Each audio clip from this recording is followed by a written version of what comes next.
What's going on, guys? Welcome to the first official adventure of 2022. And I could think of no better way to get the year started than to count down my top 10 favorite movies from last year. Now, I saw over 142 different movies between streaming and theater experiences, and these are the 10 best that came out, in my opinion. May not be your opinion. Your opinion may be different. Everyone's opinion may be all over the place. This is just my personal favorite top 10. There are a lot of good movies that came out last year. A lot of terrible movies, but a lot of really good stuff. And we're going to dive right into it here today. I'm going to do a video later on where I'll rank literally every single fucking movie that I saw last year. It was a shitload of movies. It was a really great year for movies. I saw more movies, new movies last year in theaters and streaming than I did in any other year of my life. So it was a huge year for movie watching. So that was fucking fantastic.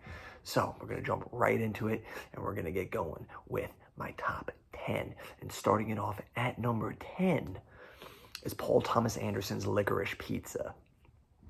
This was a really fun movie. I really like hangout movies that don't really have any discernible plot. It just kind of like jumps from one little story to the next. And that's what this movie felt like for me. It just felt like a collection of stories that built up over time that had this little neat thread of it in between, dealing with our two main characters' love story that was going on, which also is a little weird considering he's like 18 and she's like 28, but whatever. It was the 70s. They were doing shit like that back then. But it would be funny if they reversed the sexualities in those movies and had it be a 28-year-old man with an 18-year-old girl, and let's see how people react to that one. But I digress. The movie is really fun, super funny. Both our main characters are really great in it. Bradley Cooper shows up for like a solid like 10-minute little story in the middle of it that's really fucking funny. Same goes for Sean Penn. He pops in for like half a second, also has like a neat little like portion in it. But it really comes down to our two leads, and they are freaking fantastic. Who knew fucking Philip Seymour Hoffman's son would be as good as he is? It'll be interesting to see if he does other movies besides this, because it seemed like he wasn't really an actor beforehand until PTA kind of like convinced him to do this movie. So it would be interesting to see what he does next, if he ends up doing anything or just goes on to do whatever else he wants to do. But that was a really great fucking movie. I cannot recommend it enough. Dropping in at number 9 is Lin-Manuel Miranda's directorial debut, Tick, Tick, Boom. This movie was fucking fantastic. I was not expecting to like this movie as much as I did, but it turned out to be really freaking enjoyable. And I think that really comes down to Andrew Garfield. That man is an absolute powerhouse. He is fucking fantastic in everything he's in. He has had a huge year this year between Tick, Tick, Boom, Eyes of Tammy Faye, and then Spider-Man. He is just fucking all over the place, and he deserves all of it because he is a fucking phenomenal actor, and he sells the shit out of this movie. He can sing, he can dance, he can act, he can do it fucking all. He is so great in this movie. The music is really fucking good. Jonathan Larson, I want to say was his last name. That dude fucking powerhouse hits. It's a shame how it ended for him. But freaking Andrew Garfield does a fucking phenomenal job bringing him to life, and the structure of the movie is the way that it progresses. I really enjoy too how it's kind of him using the play that will lead him to Rent to try to tell his story about him turning 30 in his life up to that point. It was a really good storytelling mechanic that they used to tell it, and I fucking really enjoyed it. It was a great movie. If you love musicals, if you love Andrew Garfield, if you just love great movies, that is something for you to check out. Number 8 is a movie that absolutely fucking bombed in theaters, and it's a shame that it did because it's so fucking good, and that is Ridley Scott's The Last Duel. It's like his Rashomon in that it tells one story using different characters, so you get a different portion of the story each time it is told, and each time you don't really know whose story you can somewhat trust, and each one has its varying degrees of truth to it. So we see it from Matt Damon's perspective, you see it from Adam Driver's perspective, and then finally we see it from what they claim is the truth, which is Jodie Comer's perspective, and it is just a freaking phenomenal movie. centered around male masculinity in that time, and rape and all. It's a tough movie to watch at times, but it's a really freaking good movie, insanely well acted. Adam Driver is fucking one of the best actors working right now today. Matt Damon still knows how to bring the heat every time.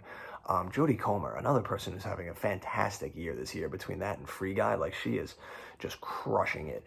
And then Ben Affleck turns in a nice, very silly supporting performance. And he is like the most fun in the movie. He's an absolute ball. It's fantastic. I love medieval movies. There's just something about them, their aesthetic and everything about it, that it just fucking turns me on. I just fucking love it.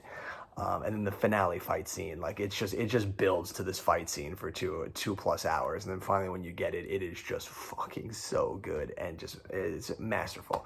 It's a movie only Ridley Scott can do. Like, between that, Gladiator, Kingdom of Heaven, this man knows his medieval epics, and this one is no different. So if you enjoy medieval epics, if you enjoy fucking sword and sandal stuff, if you enjoy hard drama, like, that is a movie you should absolutely check out. Number 7, which might quite possibly be one of the most endearing and enjoyable movies of the year, was King Richard. It was one of those movies that's just effortlessly enjoyable. Like, from the second it starts, you're just like, I'm just sold on this movie. It's a great movie. The acting is fucking phenomenal. Will Smith, absolute powerhouse, man. When he turns it on, he fucking turns it on. I don't know his wife's name in the movie, or the actress, but she's fucking phenomenal as well. John Bernthal brings the heat as always. And the two girls that they got to play Venus and Serena Williams are also really, really good. Like, they were very good for child actors. It was just a really enjoyable movie to watch. A super interesting story that you don't know too much about. I'm not a big sports guy, but I love sports movies, but I don't really felt like, obviously I knew who Venus and Serena Williams were, but like, I never bothered to watch a tennis match in my life. So you didn't really know much of the struggle or story that they took to get to where they were. So I love when movies like this come along where I can, get a little bit, like, obviously it's probably like 70% of it is still probably heavily fictionalized, but I love when movies give you a taste of that so that it lets you want to learn more about the person. So that movie did a great job at, like, now I watched like a documentary about the two of them, and it's just, a whole new world opens up to you just from watching this one sports movie. So I love when movies can do that. And King Richard is just one of the best sport biopics that have come out in a long time. Number 6 is one of the weirdest psychedelic trips to come out this year, and that was The Green Knight. This movie, I fucking loved this movie when it came out. This was the one when I saw the trailer for it first, back when I was doing like my favorite movies for the year that I was most excited for. The Green Knight was number 1. I was like, I can't fucking wait for this movie. And while there were 5 other ones that came out that I liked better than it, I still was so happy with how this movie turned out and how much it exceeded every expectation that I had for the movie, and I was just so fucking excited the whole entire time I was watching it. I love those like sorcery, sword and sandal type movies where it's just this a drug trip almost. It's just a fucking acid trip, and that's what this movie was. And I love movies that don't just spell shit out for you. Like, they'll give you like weird scenes and just weird styles of choices, and you have to decipher it in the way that you want, and like, you take the message from you of what you think, and like, they don't give you a concrete answer on what the theme or the message was. Like, you just have to pick it apart based on what you saw. So I love when movies do that, and like, the last 20 minutes of that movie is literally just the whole thing. Like, I saw the movie, and the people that I work with, I run a movie theater, so obviously, like me and some of my employees that I work with are constantly like always deciphering movies, and so many of them were like, what the fuck even was that movie? So it was just, it was such a great fucking movie. Performances were great in it. Dev Patel, man, that guy is fucking phenomenal. He's a great fucking actor. Joel Egerton is great in it. Alicia Vikander. That movie just cracks me up. I was crying laughing for like 10 minutes when she like starts jerking him off and he premature ejaculates, and she just looks at him and she's just like, Knight. Like, I cried. I like physically cried. I was laughing so hard. Man, that movie's so good. I just want to watch it right now, just talking about it. So I think I'm going to do that, and then I'll come back to this list. So I'll be right back. Number 5 is a movie that's probably not on anyone else's top 10, but like, that's cool. Like, I don't care. This is my top 10. It's what I enjoy. and that is James Bond's last ride in No Time to Die. I know, it's not a perfect movie. I know it has plenty of things I have issues with, all perfectly valid reasons. But, when I watched that movie, that was just one of those movies where it was like my brain was off. I was along for the ride, and it was just a fucking enjoyable ride. The action sequences were so fucking good in it. Daniel Craig has never been better, man. He is just a fucking powerhouse. Ana de Armas was amazing, integration into it. Even the new 007, I forget what her name is, but she was really good too. I just loved I just love James Bond movies. I wasn't the biggest fan of Spectre, so like I think that's what helped this movie, is that I went in with extremely low expectations, and it turned out to just be fucking phenomenal. Like that whole, when he first, I think they're in Vienna or somewhere in Italy, and he gets that first chase scene with I forget what her name is, Leah Sado, I want to say, and like in the beginning of the movie. It's just, you're just like, fuck man, like this movie's gonna be good. And I give them all the credit in the world for having the balls to, well, spoiler alert, if you haven't seen this movie, stop listening right now, or if you don't care. I mean, it's been a bunch of months, so I don't really give a fuck anymore. They had the balls to fucking kill him. It was great to see them actually have, like, from Casino Royale to this one, like, it was a full, complete story, and they killed him at the end of it, and it was just, I was very happy and excited about that, and I liked that they took that route and had the balls to go with that route. It was really awesome. So I really enjoyed that movie. So I'm probably one of the only ones, but that's cool. I don't care. It's why it's my list. Number 4 is probably the biggest movie to come out this year. The movie that is the first movie to hit $1 billion since this pandemic and all this craziness fucking started. Probably the only movie that's going to hit $1 billion for the foreseeable future. Maybe until, maybe Avatar 2 might do it, but like, I don't know. It's going to be a while, I think, again. And that's Spider-Man No Way Home. It might be the most enjoyable movie to come out this year. It is just one of those perfect turn your brain off and just enjoy movies. I fucking loved it. It was so great. This and the next 3 movies are the only movies this year out of 142 that I watched to get perfect 5 stars from me, and will be added to my all-time classics list. This movie is just, it's just one of those like just perfect, enjoyable blockbusters. Like when you think about like great blockbusters, like that one is just one that belongs right up there. Like with what they were able to pull off with that. I love multiversal shit. I love when you get weird, and it was great that this movie was like, fuck yeah, man, like we're just gonna bring in all 3 Spider-Man. It's gonna be fucking awesome. And it was fucking awesome. Like it was just so good. Like I could go on and on about the movie, but I'll try and keep it short. But Tom Holland is a great Spider-Man. Tobey Maguire is the absolute GOAT Spider-Man, will always be my favorite. Andrew Garfield, he was always a good Spider-Man. He was a terrible Peter Parker in his movies, and that's not his fault, that's the script's fault. The script absolutely had no idea how to write him as Peter Parker, but he was great, and all 3 Spider-Mans just worked so well together in this movie. The scene where the 3 of them are just doing nerd science shit in school together is my absolute favorite scene in the entire movie. I would have watched a whole movie of them just like doing that, and I would have been fucking happy. Alfred Molina was... so good to have Alfred Molina back. Willem Dafoe is an absolute fucking treasure and should be cherished as long as he can, because he is just fucking gold. He is so good at being menacing yet tender. Like he just has that vulnerability about him that can just turn on a dime. He is a fucking one-of-a-kind actor. Jamie Foxx does well with what he has. The other guys are just kind of there, but like they do what they can. Even Doctor Strange, like I was worried in the trailer, because when they were in the trailer and he was saying lines like Scooby-Doo this shit, and like I was just like, oh, that sounds so lame. But it worked a lot better in the context of the story. But I could gush all day about this fucking movie. It was so good. I think everybody can gush all day about this movie. You'd probably be hard pressed to find somebody who doesn't have this movie in their top 10 at the end of the year. It was just that fucking good. Number 3 is a movie I didn't expect to be on this list, but it absolutely blew me away, and that is West Side Story. Leave it to Steven Spielberg, man. The dude is an absolute legend. He's the GOAT. If anybody was going to remake that movie and make it worth being remade, it was him, and he absolutely proved why that was, because the way he shoots the movie, like some of the shots in it, the shot composition is just absolutely fucking phenomenal. And then all, you know, all the classics that go with it, the music, the costume design, all of it was just so good that just I was so enthralled the entire movie. And it's funny because like I like the original movie. I'm not a big fan of Broadway plays, so when I saw the Broadway play, I wasn't the biggest fan of it.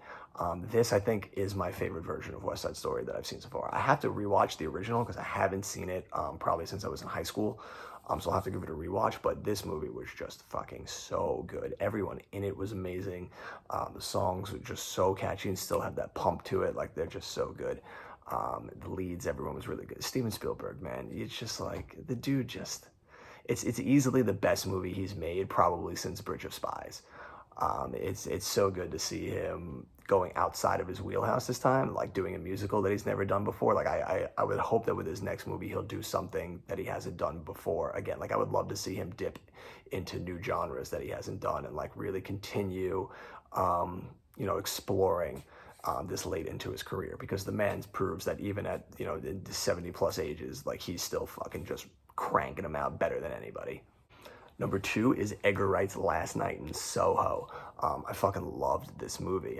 It's weird that it has like a mixed reaction online that I've seen, because it's really fucking good. I mean, it does balance two tones to each other, but like I think he does it like very well and very perfectly. Like, this movie just spoke to me. The aesthetic of it, the story, how he like shoots some of his camera work. That whole scene when she first comes into the 60s and they show her with the dual camera of her and Anna Taylor-Joy like going back and forth. It's fucking movie magic right there. Like, it is just so good. And I fucking just love the movie. I love the tone of it and the aesthetic that he pulls off with its like kind of like 60s gothic horror with it. He's a phenomenal writer director, Edgar Wright. Like, everything he pumps out, I just fucking love. Like, he just gets me. Yeah, like that dude is my jam. And everything he puts out, I just fucking love. And this movie was no different. Like, from the performances, getting to see fucking what's her name from Game of Thrones and the On Her Majesty's Secret Spy. Fuck, I can't think of her name. She's fucking great and so sad. I mean, what a last movie to go out on, though. Like, sad that, yeah, that she's not with us, but like, man, fucking statement of a last movie, getting to play a villain like that. So it was a really fucking good movie. I loved it. It was great. And that was my first movie back off of quarantine when I had COVID. So like, to come back out into the movies and get to see that, I was like, man, fuck, we're back in business, baby. Let's go. So that was great. I fucking love that movie. But there can only be one. And my number one is the sci-fi masterpiece, Dune. This movie is just like, you want to talk about just like directors who just own their craft, and Denis Villeneuve is a man that owns his fucking craft. Like, that dude is an absolute master of just creating these like sci-fi epics, and Dune is no exception. From the performances to the visuals to the costume design to the aesthetic, the tone, the music, everything about this movie is just fucking epic and just works so well together to just create this like masterpiece work of art. I think it comes out I think in like 2 weeks on like 4K, so I can't wait to get it and watch it again, because that movie was just that fucking good. I know like a lot of people aren't so happy because it's like half the book. It's only like really not like the full movie, but I think the way that like they frame the first movie, and like the storytelling device that they use to talk about of Paul reaching his destiny and being the Mujahideen or whatever the fuck his name is, Muad'Dib, whatever the hell it is in the book. I forget what it is. I read the book like months ago, so I can't fucking remember already because I read too many fucking books. But I think that story device that they used was really good, because then it finishes with him joining these people and knowing that like he's gonna fuck some shit up when we come back, and he's gonna be a completely different person when we come back and see him in part two. So I think they used a good way to cut it at that point. It was just a fucking phenomenal movie. Everybody in it was great. Even like you only get like small bits of like Dave Bautista and stuff like that. They still like did the best with what they have, and he's gonna have a great role in the next one. Zendaya's gonna have a great role in the next one. Javier Bardem's gonna have a great role in the next one. Like, there's just so much promise of what's to come for the next one, but this one was just fucking incredible. If they could recapture even a shred of what they did with the first one and the next one, it's gonna be another fucking 5-star classic for me, and I can't fucking wait. It's gonna be amazing. And that's my list. It was 10 really great fucking movies, man. There was a lot of really good movies that came out this year. And so, you know, I can't wait to drop my next video when it'll be me ranking every single movie. I saw 142 movies, and we're gonna rank all of them. So you'll get to see everything that I watched last year. I watched some really terrible streaming movies from Netflix and Hulu and Paramount Plus and all those ones. Every single person put out a fucking stinker this year. All the way to those good middle of the road movies that were just like, yeah, that was all right. All the way back up to our classics now that we got into here. The top 25 of movies that I saw this year is literally just stacked. There's just like not a bad movie there. So it's gonna be a lot of fun to rank those movies. But until that video, you'll have to just digest on these top 10s. Let me know down in the comments what your top 10 movies were for the year. If you agree with any of the list, if you like the list, if you think the list is shit, whatever it is, let me hear it down below. But until the next video, you have been you, I have been me, and adventure on, man. Do it. Go out and adventure. Get out of here. We're done. Go away now.